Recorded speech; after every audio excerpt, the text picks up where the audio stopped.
where a 10-year-old said, you know what, technology is wasted on adults. It's just, and he said, sorry. But I thought, yeah, that's true. We're the ones who need to catch up. We're the ones who need to learn what to do. We're the ones who need to understand what to do so that we can protect them and safeguard them from the predators, from the dangers in the world of technology. Technology is an asset if you use it well. You can monitor where your children are. You can do so many things. You can communicate with them even when, like me, they're away in boarding schools all around the world. You can. Why we say, oh, don't go online, oh, no, internet access, oh, this is, I wonder, because then you're not educating your children on how to be safe online. So absolutely, your parental control guards should be up, but you need to have the conversations with them. What are we allowed to watch? What are we not allowed to watch, and why? So when they understand the reason why this is not safe for me and they appreciate it, then you don't have to be there for them to say no. But when it's just because I say so, all right, when I go to Auntie XYZ's house and she doesn't mind, voila, I have access. So then there's the Insta account that and there's the other Insta account. And there's Snapchat one and there's the other one, and things like that. And then if you follow them and you make a comment, they X you. And that's it. You won't even know you've been X'd because the new account is open. And they're moving on, and they'll post on the fake account, once in a while, just to keep you, happy and keep you calm. But they've X'd you a long time ago. So have conversations with your children, know them, talk to them about the dangers of unguarded access. You won't just let any stranger into your house. So where's your child online? And I think for me, that's what I value as that's what I treasure, my relationship with my children, that they're not afraid of me. If they mess up, they'll call me and tell me first and say, okay, what are we going to do about this? Because there's a problem, something is wrong, and I think that's invaluable as a mother when your children can speak with you before they will even speak with, everyone else. Yes, okay, house, car, and all those things are great, but the relationship with your children, I think, is what makes you an exceptional mom. So the moms who feel, I have everything, but I still feel, inadequate. I feel I failed my children because my child is on drugs, this is happening. All I will say to you is never too late. Reach out to someone to help you. Reach out. You will find a psychologist. You will find a psychiatrist. You will find an educator. You'll find a counselor. You'll find a pastor. You'll find someone that can help you along on this journey.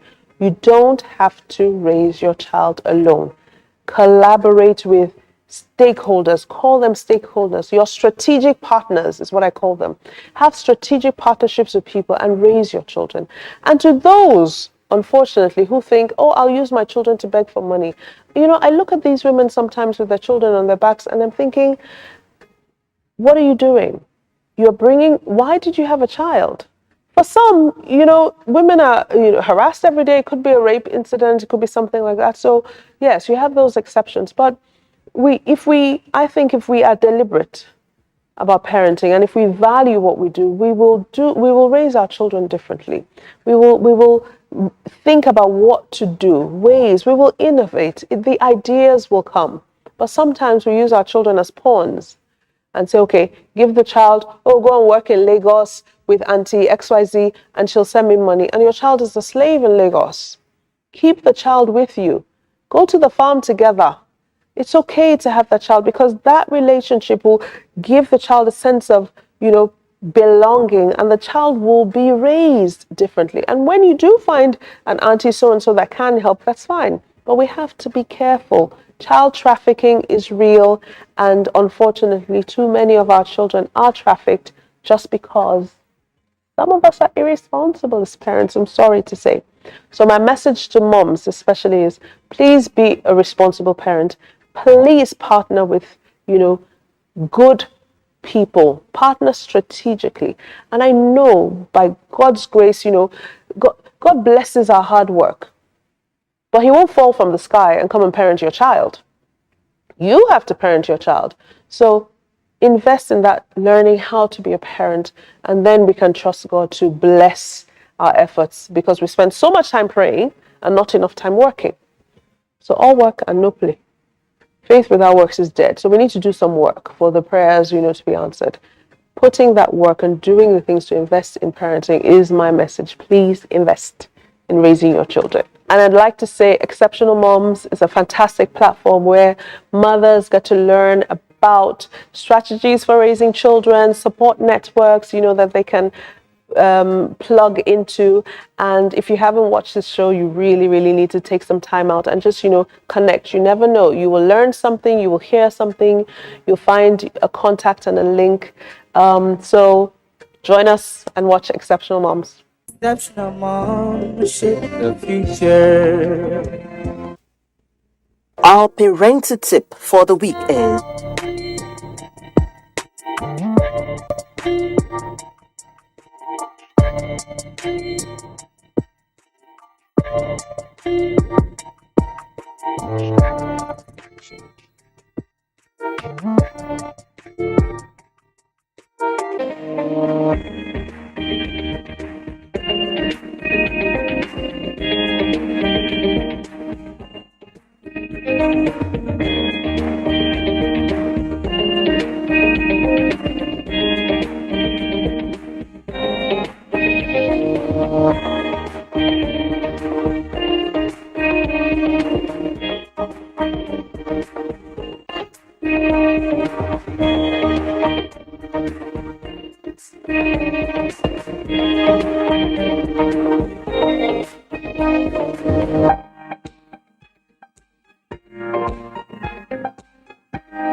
NTA. You can't beat the rich.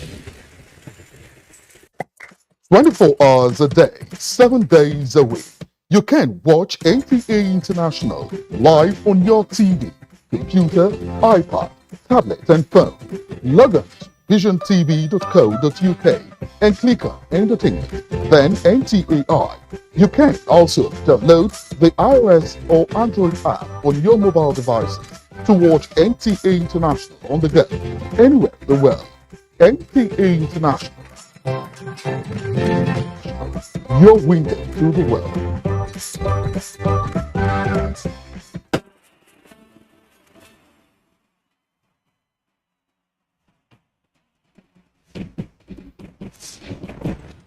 Issues in the sports sector remain one of the most debated among Nigerians due to the passion, followership, government involvement, impact on Nigeria's external image and our national life in the sports parliament. The NTA offers Nigerians deep views on issues with experts in the sports sector, offering in-depth analysis, hindsight, insight, and foresight towards elevating Nigerian sports to the zenith on the floor of the sports parliament. Sports Parliament, a unique platform for sports discussions, showing live on the NTA. Keep a day with the parliamentarians. You guys have it.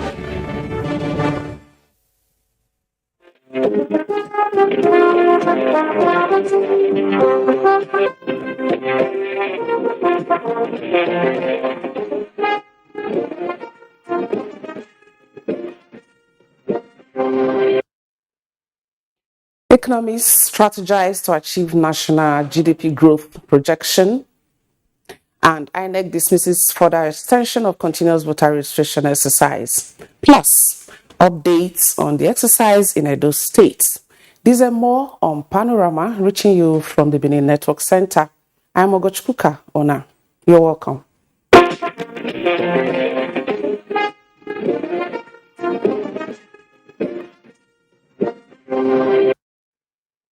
Fuel subsidy removal and minimizing cost of governance are some of the inputs government must consider in achieving the projected GDP growth in the 2022-2025 plan strategies. These are some of the suggestions made by economists at a conference in Abuja. Musa Abubakar reports. Nigerians have continued to have their say on addressing the challenges affecting the economy. At this conference, achieving the target of the 2022-2025 medium-term expenditure framework is high on the agenda, and chartered economists are particular about exploring alternative sources of revenue, developing local manufacturing, and entrenching fiscal discipline as some of the solutions needed to strengthen the Nigerian economy. Technically, the major problem in Nigeria increasing debt is revenue shortage. The country, though endowed with vast resources and potential, still struggles with weak revenue base. People with skill, people with professionals. We need the economists proper to guide the government. We should get the best of our brains to be presenting papers to the National Assembly for policy making. The forum called for deployment of the needed economic know-how and technology to turn ideas into action that can turn the fortunes of the country. In Abuja, I am Musa Abubakar, NTA News. In the meantime, efforts of the federal government to bring sustainable development to the grassroots seem to be stalled by activities of some political actors. This is a position of the leadership of the Nigerian Union of Local Government Employees, NULGE, who describes as insensitive the approach of some state governors towards the implementation of local government financial autonomy. Kevin Samuel reports. Local governments are created to bring government closer to the people and enable sustainable grassroots development. In Nigeria, the local government reform of 1976 is expected to accelerate development and enable the local population participate and hold those in power accountable in an event of misappropriation of funds. However, these circumstances seem to be facing challenges in the present dispensation of local government administration in Nigeria, as most state governors have refused to allow local governments have their financial autonomy. If there is local government autonomy, I think this insecurity issue will not be there. Local government find it difficult to do anything. It's a very pathetic situation. If you go to the local government councils, you will not believe that those are called government offices. And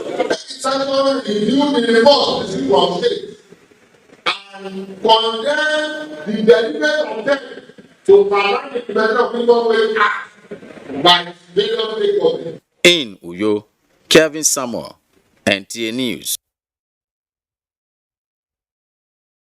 And now to election matters. The Independent National Electoral Commission, INEC, has dismissed the possibility of further extension of continuous voter registration nationwide as the exercise is billed to end today, 31st July 2022. INEC's National Commissioner supervising the exercise in Cross River, Akwa Ibom, and Edo States, Professor Rhoda Gumus, who said this while supervising the exercise at registration centers in Calabar, urges those who are yet to register to take advantage of the short time in order to get their cards ready for the 2023 general elections.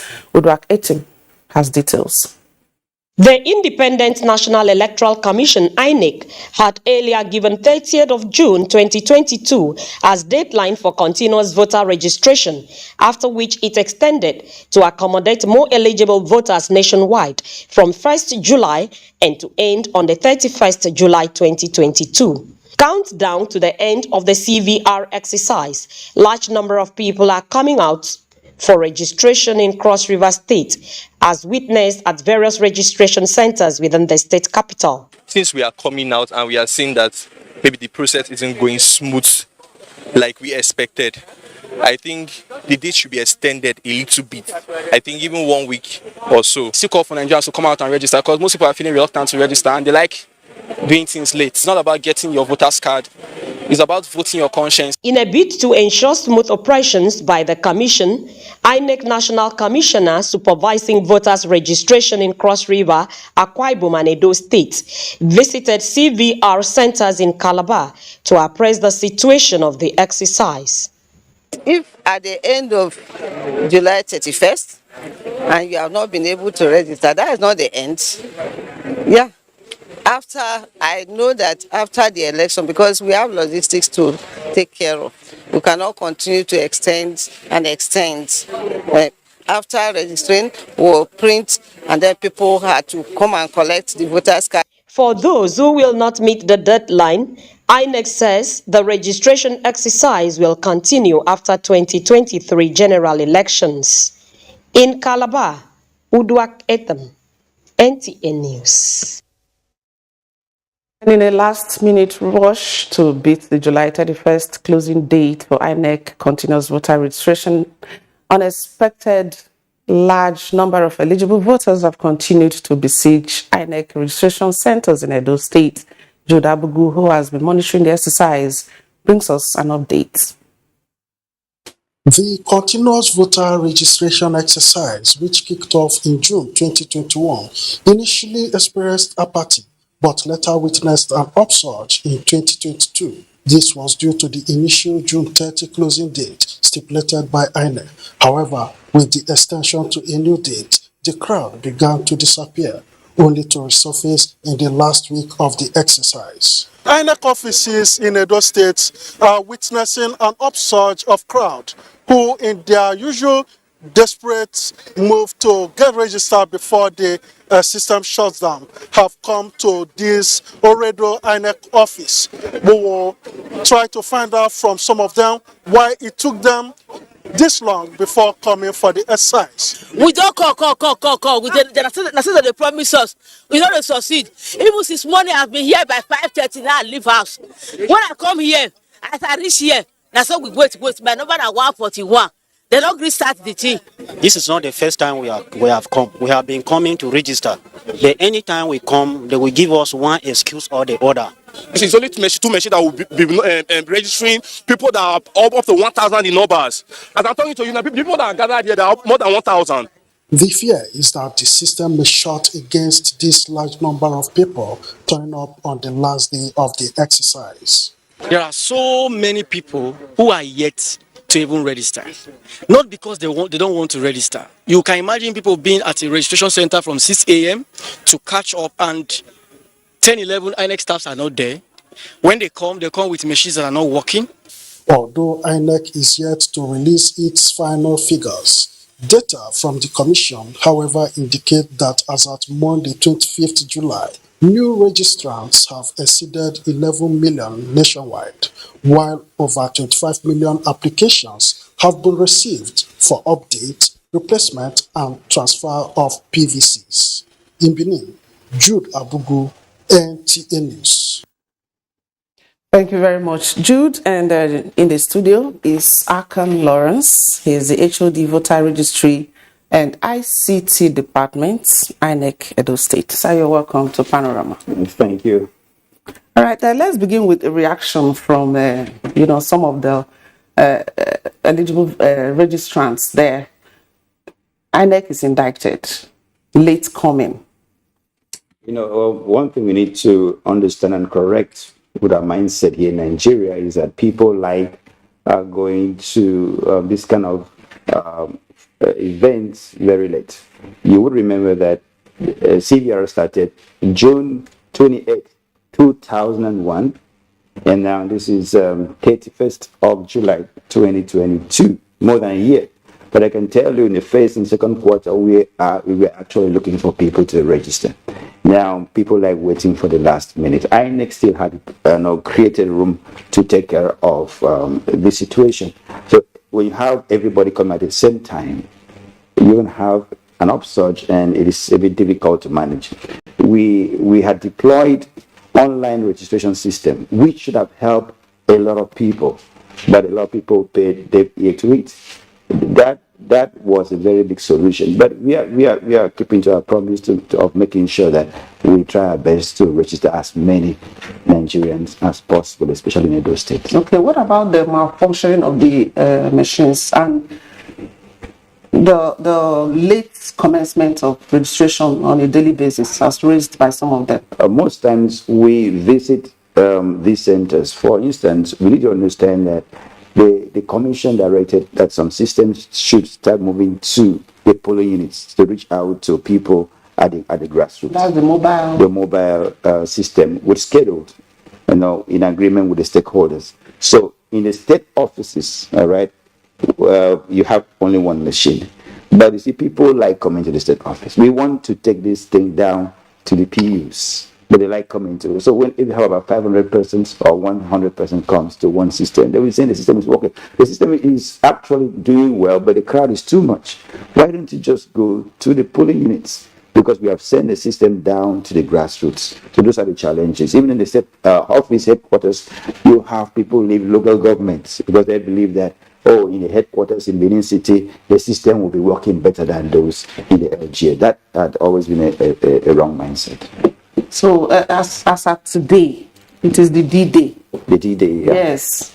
How many people have we gotten in Edo State? In Edo State, from June 28th till today, we've registered over 330,000 people in Edo State. And then out of which also we've done over 84,000 transfers. People have done transfer within or outside. That's inter or intrastate transfer in Edo State has hit 84,000. So what next? Let's say this report saying the youths constitute the highest percentage of those who have registered. What accounted for that? Of course, those that turn 18. That has been the drum, the music that INEC said. This CVR actually is not for everybody. It's for those that just turned 18. That is the primary factor. So if you've turned 18, you are youth. So we talked more to the youth. Then number two, there had been a lot of strong voter education and sensitization, collaboration with stakeholders so that the youth could come out that had turned 18. So I think that is the main thing. And when youth in Edo State had a lot of mobilization, and we were able to support their rallies, their mobilization, we sent systems there in Oredo, in Ipobaka, and then straight away they really came out. Okay. So if you are to gauge registration, the last election, and now, what's the percentage? Oh, this is far, far greater. The impact is more. The awareness was strong because of voter education. The commissions give attention to the grassroots, reaching out. We use all form of media to reach out to people, and look at more than 1 year of doing the same work. The impact is huge. So what are your projections? I mean, after today, after the registration today, after the ending of the registration today, what next is on the timeline for INEC? PVCs will be printed, and then PVCs will be collected by registrants. Okay. So there will be, we're going to have PVCs printed, sent to the states, and they'll be sorted, and then sent to LGS, and voters, the registrants will go to LGS to pick their PVC. Of course, the commission will bring a guideline if the PVC will be collected at the LGA or at the ward level or at the PU. The commission will make a statement on that. Okay. But the next line of action is PVC printing or production. Okay. So let's just get a reassurance from you that voter registration hasn't ended. Madam already said that in Calabar. Most people will say, oh, the word has ended, there's no more registration. So let's hear from the horse's mouth. The word is continuous voter registration, CVR, which means it is continuous. So we are just going to take a break so that we can go and do some other things to get set for the elections. So we will pause today, ends today by 7 p.m. Or in fact, the commission really tried. The time was extended from 3 p.m. to 5 p.m. And we close 7 p.m., 7:30 every day. Okay, so a long period. So officers are on ground? On ground, in all the LGAs. Okay, as we speak? As we speak, if you go to any LGA office, you'll see our men. We work till 7 p.m. You've come to the state head office at Aduawa. We are there till past 7 today. But don't come tomorrow. We won't see us doing registration. All right. Thank you very much, Akon Lawrence. Thank you. HOD voter registration and IC departments, INEC, here in Edo State. Thank you very much. All right. We'll take a break at this point. So we'll be right back. Please stay tuned. The vaccine offers hope for a safe country free of coronavirus. I urge all state governments, traditional and religious leaders to take the lead in the mobilization effort within their environment and spheres of influence. I similarly urge all eligible Nigerians to present themselves and be vaccinated in accordance with the order of priority already mapped out at the various authorized designated centers only.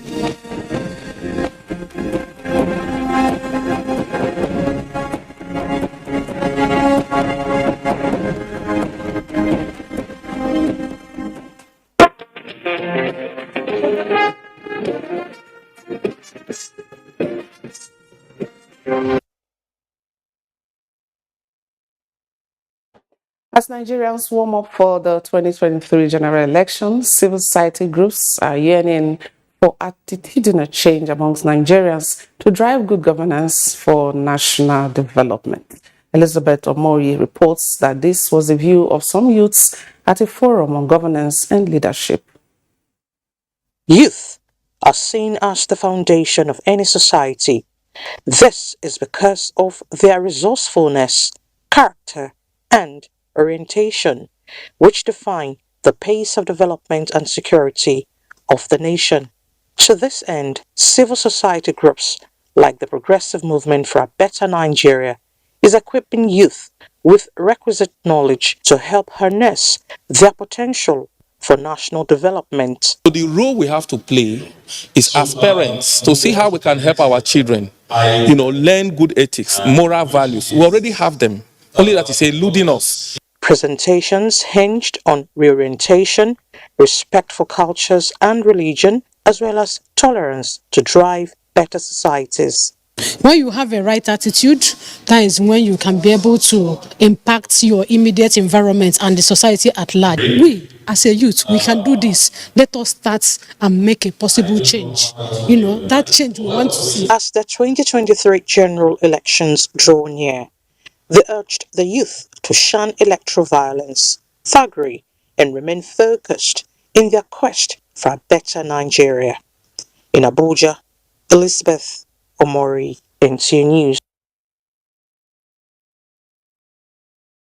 Governor Godwin Obaseki has commended the wives of officers of the Nigerian police for their patriotism and selfless service in the society. As he says, his administration will assist the officers' wives in the state to actualize their different projects aimed at giving a facelift to humanity. This was when the governor received members of the Police Officers' Wives Association, POWA, Edo State Command, led by the chairperson, Hajia Jummai Abutu Yaro, on a courtesy call in Government House. Elizabeth Omoko reports. Concerned about the welfare and the fate of police officers saddled with the responsibility of protecting lives and property of Nigerians, Governor Obaseki says the police cannot achieve much if there is no necessary tools to work and conducive environment for them to carry out their duties. Governor Obaseki says he will collaborate with the wives of the officers to improve the living condition of their husbands.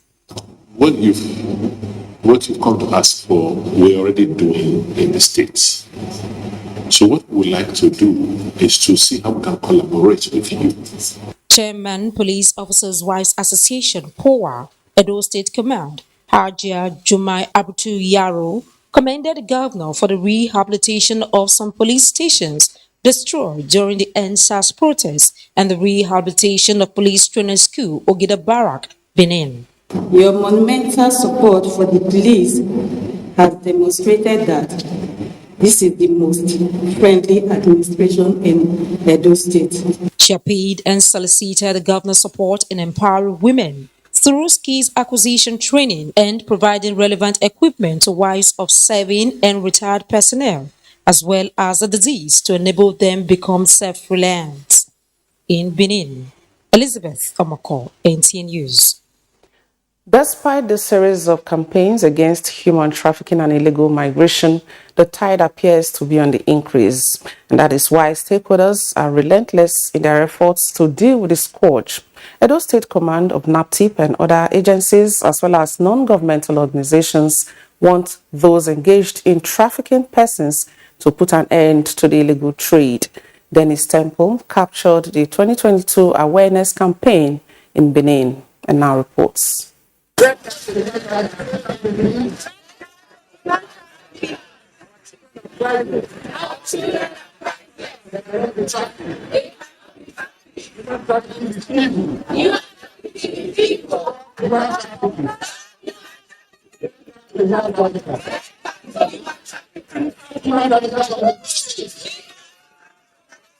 The theme for this year's 2022 awareness campaign centers on the use and abuse of technology. Stakeholders want to address the role technology plays and is still playing in promoting trafficking in persons. They are of the view that though technology has aided the recruitment of victims through online dating platforms and the likes, it is also through technological means that victims are given opportunity to report cases of human trafficking to relevant enforcement units. Well, we have made a lot of inroads in terms of prosecution, in terms of prevention, in terms of protection, and in terms of partnership. The theme is abuse of technology because nowadays these people that traffic them use social media to get to their victims, unlike before where it has to be in person. But now it's very easy for them to get victims. Unfair. So we want them to stop it so that there will be peace in our nation. We'll keep on doing our best. We'll keep on talking. We'll keep on campaigning against it. We keep on fighting them. We hope it will end. It is evil. It is mass inhumanity to man. If not totally eradicated, at least let it be reduced. Our guests have lost their lives. Our youth have lost their lives because of this human trafficking. A lot of persons don't know what human trafficking is about, the dangers and all. So we are raising awareness today, and we trust God that people will get the information too. The National Agency for the Prohibition of Trafficking in Persons, NAPTIP, was created in July 2023 on the provisions of the Trafficking in Persons Prohibition, Enforcement and Administration Act 2023.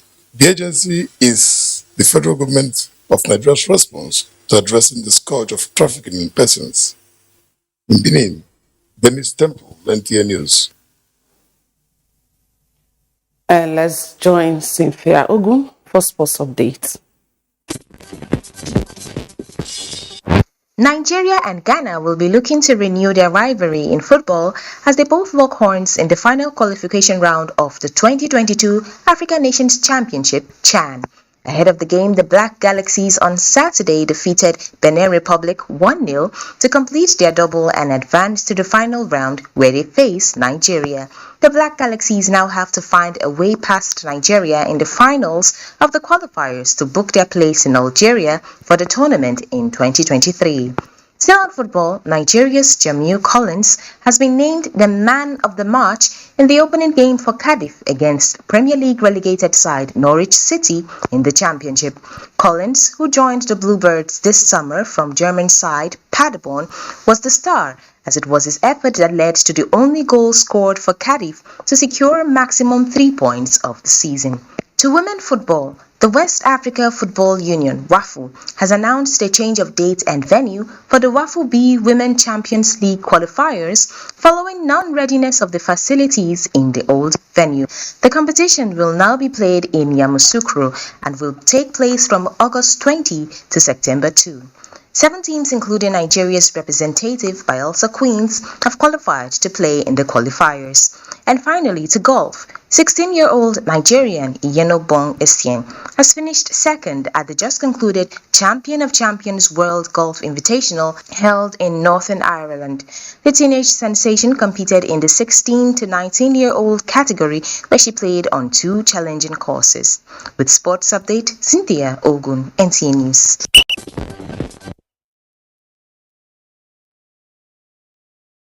And as it's on Panorama today, we reached you from the Benin Network Center. Always remember to join NTA in the fight against rape and rapists. Good afternoon.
NTA, you can't be the rich.